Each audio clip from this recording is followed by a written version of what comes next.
পশ্চিম বর্ধমান জেলার দুর্গাপুরে মত্ত মিনিবাস চালকের বেপরোয়া গতির বলি পরিচারিকা। কাজ সেরে বাড়ি ফেরার পথে মর্মান্তিক দুর্ঘটনায় শিকার সালমা বিবি। দুর্গাপুরের প্রান্তিকা বস্তির বাসিন্দা।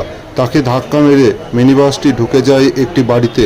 ব্যাপক উত্তেজনা দুর্গাপুর থানার আকবর রোডে। প্রত্যক্ষদর্শীদের অভিযোগ, সালমা বিবি আকবর রোডের একটি বাড়ি থেকে পরিচারিকার কাজ সেরে পায়ে হেঁটে বাড়ি ফিরছিলেন। তখনই বেপরোয়া গতিতে বেনাচিতি দুর্গাপুর রুটের একটি ফাঁকা মিনিবাস প্রান্তিকার দিকে যাওয়ার সময় একটি স্কুটিকে ওভারটেক করতে গিয়ে সালমা বিবিকে ধাক্কা মারে। তারপরেই নিয়ন্ত্রণ হারিয়ে মিনিবাসটি ঢুকে যায় একটি বাড়িতে। চালক উত্তম দত্ত নামের ওই চালককে গ্রেপ্তারও করেছে। ঘটনা, আমরা সবাই মাঠে ছিলাম, আমরা সব খেলছিলাম।